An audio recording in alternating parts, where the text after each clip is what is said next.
नमस्कार, मैं धर्मेंद्र सिंह वाघेला और एक नया वीडियो लाया हूँ आप लोगों के लिए। तो कृपया मेरे इस वीडियो को पूरा सुनिएगा और समझिएगा।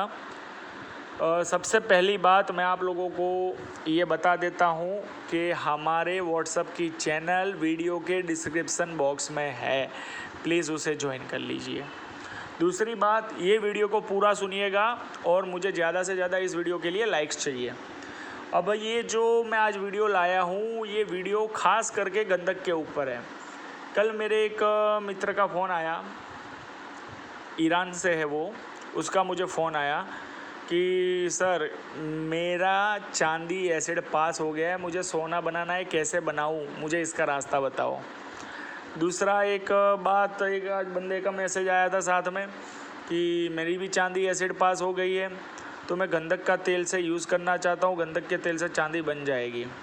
ठीक है, तो यार सबसे पहली आपकी एक बात मैं बता देता हूँ, गंधक का तेल कभी भी अकेला काम नहीं करता। कास्टिक सोडा से बनाया हुआ गंधक का तेल काम करता है, लेकिन उतनी क्वांटिटी में काम नहीं करता कभी भी। और रही बात, कास्टिक से जो बना हुआ गंधक का तेल होता है वो तभी काम करेगा जब उस तेल के अंदर बीज होगा। विदाउट बीज वो गंधक का तेल कभी भी काम नहीं करेगा, ये भी आप याद रख लीजिएगा। देखो, मैंने आप लोगों को एक चीज़ बोली हुई थी पहले कि गंधक का जो कार्य है और उसको कायम कैसे करते, तो उसका तरीका मैंने भी बताया था। बेल पत्र के रस के अंदर उसका तरीका मैंने बताया था। तो आज एक छोटी सी चीज़ आपको इस वीडियो के माध्यम से मैं समझाऊंगा। देखो, बेल पत्र के रस से गंधक कायम होती है, वो 100% होती है। यदि उससे गंधक कायम नहीं होती तो ये गंधक कभी आपको माल भी ना देती। अब ये माल कैसे दे रही है वो भी मैं आपको समझाता हूँ। आज मैं मेरे जीवन का एक एक्सपेरिमेंट आप लोगों को बताता हूँ।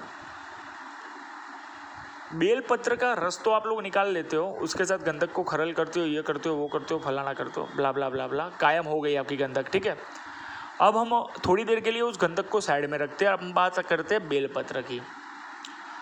तो यहाँ पे जो भी ये वीडियो को देख रहा है ना, प्लीज़ पूरा सुनिएगा और ज़्यादा लाइक दीजिएगा। ये एक्सपेरिमेंट मैंने मेरे जीवन में किया हुआ है, वो एक्सपेरिमेंट मैं आप लोगों को बता रहा हूँ। बहुत साल पहले की बात है, मैंने एक बार बेल पत्र मंगवाए थे और उसको जला के उसकी टोटली राख बना दी थी। उस राख को बनाने के बाद मैंने क्या किया, 150 ग्राम HCl लिया और 50 ग्राम नाइट्रिक लिया, और वो राख पूरी की पूरी मैंने डाल दी एक्वारेजिया के अंदर। और एक्वारेजिया के अंदर डालने के बाद मैंने 4 दिन उसको पड़े रहने दिया। 4 दिन पड़े रहने के बाद उस एक्वारेजिया को मैंने जब फिल्टर किया, तो जो बाकी का मेन एक्वारेजिया जो था एकदम लिक्विड वाला, जिसमें तो पहले तो राख डाल दी थी तो कचरा भी आता साथ में, इसलिए उसको मैंने फ़िल्टर कर दिया, तो एकदम साफ़ एक्वारेजिया लिया। उस साफ़ एक्वारेजिया को थोड़ा सा मैंने न्यूट्रल किया और न्यूट्रल करके उसके अंदर मर्क्यूरी डाल के मैंने थोड़ी देर पकाया। हार्डली 20 मिनट मैंने उसको पकाया। 20 मिनट पकाने के बाद जब मर्क्यूरी को मैंने बाहर निकाल के सीधा ही मर्क्यूरी का मैंने नाइट्रिक कर दिया ना, तो उसके अंदर 5 दाने छोटे छोटे गोल्ड के बैठे हुए थे।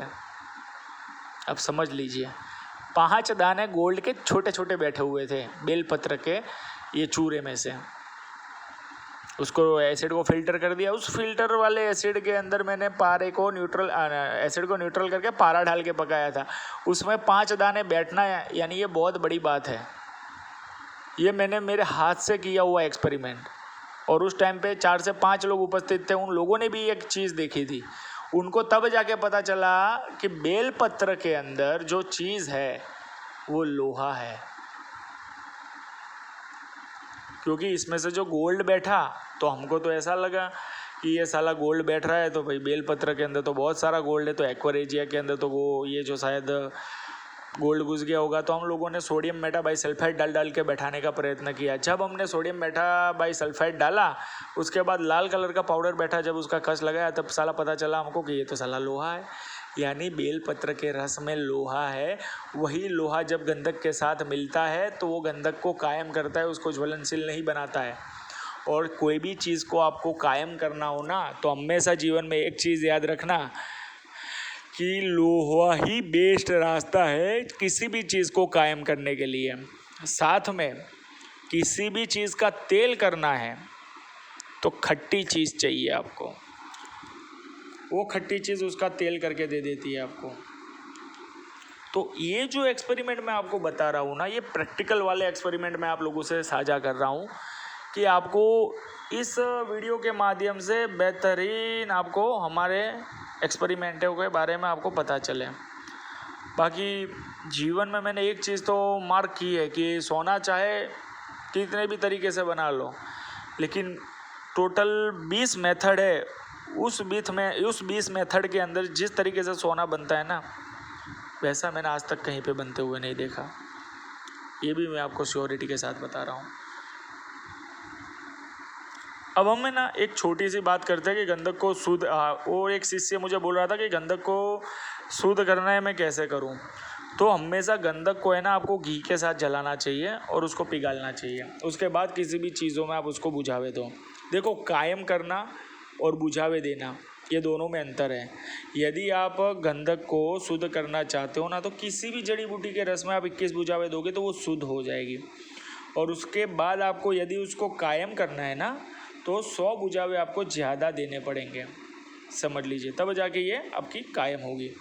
दूसरी बात क्या है कि आप बिजोरा नींबू के रस में गंधक को खरल करोगे ना, तो वो भी बढ़िया रहेगा आपके लिए, क्योंकि नींबू के रस में ना साइट्रस रहा हुआ है। ये साइट्रस मीन्स क्या है, कार्बन स्रोत है। ये गंधक के साथ जुड़ता है ना, तो गंधक की अंदर रही हुई कार्बन को ये एक्टिवेट करता है। तो जब गंधक के अंदर रही हुई कार्बन एक्टिवेट होगी ना, तो गंधक आपकी कन्वर्ट होगी लाल कलर में। ये लाल कलर में जब गंधक कन्वर्ट होती है ना, तो थोड़ी संड हो जाती है, लेकिन कोई दिक्कत की बात नहीं है। इसको झारी करने में ज़्यादा टाइम नहीं लगता। ये झारी होने के बाद यदि आप इसका आगे उपयोग ले सकते हो तो ले लो।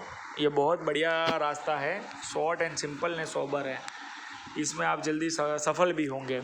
इसमें कोई जतमारी ज़्यादा है नहीं दूसरी चीज़ों की तरह।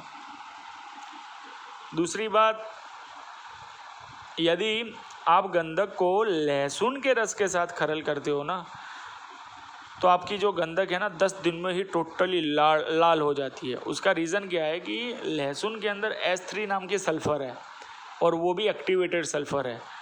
और लहसुन एक्चुअली आप देखने जाओ ना, तो अमृत का एक अंश है। अब समझिए, लहसुन की उत्पत्ति है ना अमृत से हुई थी, तो ये अमृत का एक अंश है। इसलिए ये यदि गंधक के साथ लगता है तो गंधक को बहुत ज़बरदस्त जलवा वाली बना देता है ये। लेकिन ये भी गंधक आपकी बनेगी तो सबसे पहले संडी बनेगी। इसकी संड खोल के यदि आप पारे को बीज दे दोगे, और बीज देने के बाद उस पारद और गंधक की कजली करके, लाल गंधक की और खरल करके आप किसी भी चीज़ के ऊपर मारोगे, तो ये आपको माल 100% देगी। नहीं देगी वैसा है ही नहीं इसके अंदर। ये पूरे का पूरा साइंस है जो आपके दिमाग से थोड़ा परे रहेगा, क्योंकि आप लोगों ने जीवन में मेहनत बहुत की हुई है। मैं मानता हूँ हद से ज़्यादा आप लोगों ने मेहनत की हुई है, लेकिन दिक्कत यहाँ पे कहाँ पे आ रही है कि आपको मार्गदर्शन सही नहीं मिला। कभी भी आपको मार्गदर्शन सही नहीं मिला, जिसके कारण आपको ये दिक्कतें आती रहती है। गंधक के लिए माल बनाना बहुत बड़ी चीज़ नहीं है। गंधक माल बना सकती है, मैं एग्री भी कर रहा हूँ, लेकिन गंधक अकेली काम नहीं करती कभी भी। गंधक के साथ हमेशा 6 से 7 चीज़ चाहिए ही, तब जाके गंधक चलती है। और जब तक गंधक के साथ मरकरी नहीं आता ना, तब तक गंधक वेद नहीं करती। अब ये मेरा तो खुद का है नहीं, लेकिन मेरा प्रैक्टिकल है, उसके अनुभव के बेस पे मैं आपको ये बात बता रहा हूँ।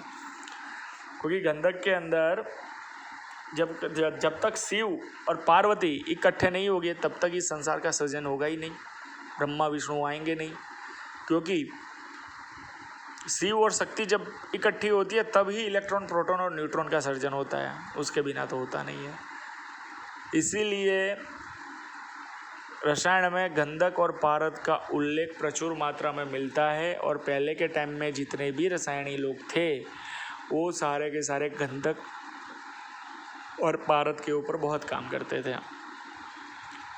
लेकिन आपको घबराने की ज़रूरत नहीं है। सच्चे दिल से आप मेहनत करोगे रसायन में, तो आपको जल्द से जल्द सफलता ज़रूर से मिलेगी। तो निश्चिंत रहिएगा। वीडियो को आप ध्यान से सुनिएगा तथा वीडियो को ज़्यादा से ज़्यादा लाइक कर दीजिएगा। और वीडियो के डिस्क्रिप्शन बॉक्स में हमारी व्हाट्सएप चैनल की लिंक है, प्लीज़ आप सब्सक्राइब ज़रूर हो जाए। धन्यवाद।